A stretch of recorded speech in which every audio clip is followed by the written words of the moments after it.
भारत में 23.1 करोड़ युवा हैं और उन्हें सुरक्षित रखने की कुंजी इस प्राण घातक कोरोना बीमारी का टीका देना है।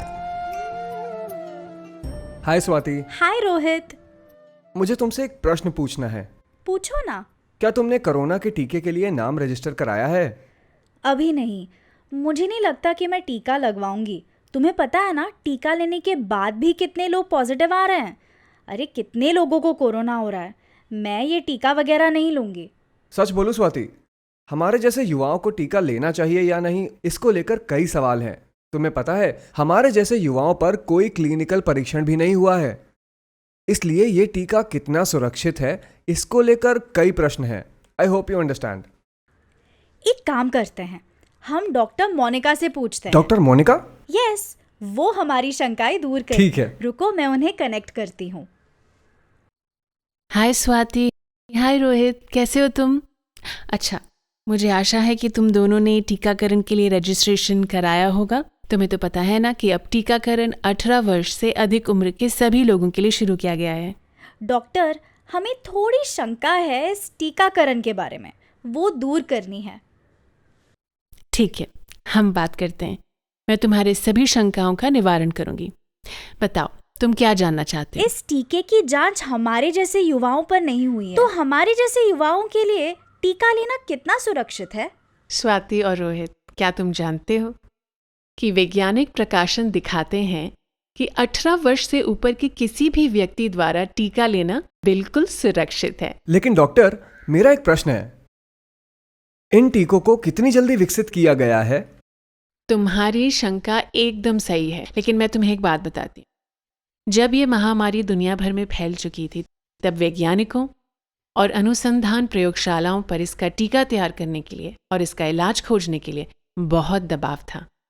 यह रोग देश भर में पसरे होने के बावजूद वैज्ञानिकों ने बहुत कम समय में कई टीके विकसित कर लिए। टीके तैयार करने के लिए जो प्रक्रिया पूरी करनी पड़ती है, उन सब प्रक्रियाओं को पूरा किया गया है। किसी भी प्रक्रिया को नज़रअंदाज नहीं किया गया।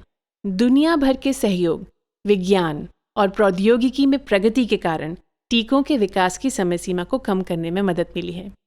इसीलिए निर्भय होकर इस टीके को लगवाना चाहिए। पर डॉक्टर, ये टीका हमारे शरीर में वास्तव में कैसे काम करता है? समझो, कोरोना विषाणु ने हमारी रोग प्रतिकारक प्रणाली पर हमला किया।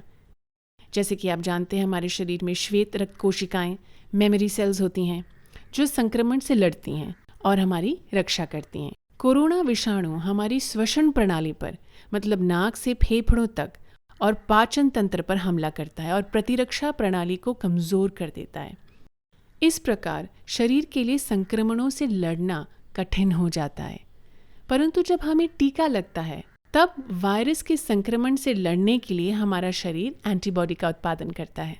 इस वायरस की संरचना और इसके प्रति हमारी प्रतिक्रिया, ये जानकारी हमारी रोग प्रतिकारक प्रणाली की मेमोरी सेल, स्मृति कोशिकाओं में संग्रहित हो जाती है और भविष्य में कोरोना वायरस से कैसे लड़ना है, ये हमारे मेमोरी कोशिकाओं को याद रहता है। टीकाकरण हमें कोरोना से बचाने का एक महत्वपूर्ण मार्ग है।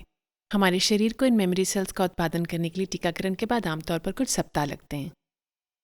पूरी तरह से टीकाकरण के लिए हमें अपने देश में उपलब्ध कोविड-19 टीके के 2 डोज लेना आवश्यक है। अच्छा, अब तुम सोच रहे होगे कि हमें टीके के 2 डोज लेना क्यों आवश्यक है? पहली खुराक हमारे शरीर को वायरस को पहचानने में मदद करती है और कोविड को रोकने या उससे लड़ने के लिए हमारी प्रतिरक्षा प्रणाली को तैयार करती है। वैसे ही दूसरी खुराक हमारी प्रतिरक्षा प्रणाली को और भी मजबूत बनाती है। पर डॉक्टर, मुझे एक डर है। किस बात का डर? अगर मैंने टीका लिया और मुझे टीका लगवाने के बाद कोरोना हो गया तो?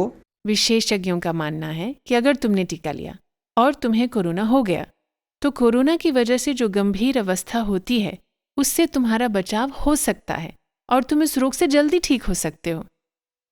तथ्यों से ये भी पता चलता है कि जिसने पूर्ण टीकाकरण कराया है, अर्थात टीके के 2 डोज लिए हैं, और उसके बाद भी उन्हें कोरोना हुआ है, तो उस वायरस के दूसरे में फैलने की संभावना बहुत कम होती है। डॉक्टर, इस टीके के दुष्परिणाम क्या है? मुझे दुष्परिणाम से डर लगता है। टीकाकरण के बाद तुम्हारी रोग प्रतिरक्षा के तैयार होने की कलाविधि में कुछ लोगों में बुखार जैसे लक्षण दिखाई दे सकते हैं, जिस हाथ पर तुमने टीका लिया वहाँ सूजन आना, सर दर्द होना, शरीर दुखना, ठंड लगना, ये सामान्य लक्षण भी दिखाई दे सकते हैं। पर घबराने की कोई बात नहीं है, ये लक्षण 1 या 2 दिन में दूर हो जाते हैं। डॉक्टर, अगर किसी को कोरोना है तो क्या वो व्यक्ति टीका लगवा सकता है? नहीं, यदि किसी व्यक्ति को अभी कोरोना है तो उसे तुरंत टीका नहीं लगवाना चाहिए। कोविड संक्रमण से पूरी तरह से ठीक होने के 3 से 6 महीने बाद टीका लगवाना चाहिए, क्योंकि तब तक उसकी प्राकृतिक प्रतिरक्षा शक्ति काम कर सकती है। तो डॉक्टर, कोरोना टीके की खुराक लेने के बाद हम कोरोना के लिए जो सावधानियां लेते हैं उनका उपयोग करना बंद कर सकते हैं, है ना डॉक्टर? नहीं नहीं नहीं, ऐसा बिल्कुल नहीं है। जब तक हर व्यक्ति टीका नहीं ले लेता तब तक टीका मानव जाति को 100% सुरक्षा नहीं दे सकता। इसीलिए हमें टीके की खुराक लेने के साथ सावधानी का पालन करना उतना ही आवश्यक है। मास्क पहनना जारी रखें, भीड़ भाड़ वाली जगहों पर जाने से बचें, बार बार हाथ धोएं, सामाजिक दूरी का पालन करें। डॉक्टर, मैंने ये भी सुना है कि मासिक धर्म होने पर हमें टीका नहीं लेना चाहिए। स्वाति, ये सभी सोशल मीडिया पे चल रहे फर्जी पोस्ट हैं। ऐसी अफवाहों पर बिल्कुल ध्यान न दें। देखो, मासिक धर्म एक प्राकृतिक प्रक्रिया है। टीका लेना बहुत फायदेमंद है, इसीलिए हर किशोरी या महिला को मासिक धर्म होने पर भी टीका अवश्य लगवाना चाहिए। डॉक्टर मोनिका, हमारे शंकाओं को स्पष्ट करने के लिए बहुत बहुत धन्यवाद। I will definitely make sure कि हम आज ही टीकाकरण के लिए रजिस्ट्रेशन करेंगे। Thank you so much. Thank you. टीके पूरी तरह से सुरक्षित और प्रभावी हैं। टीका लगवाएं।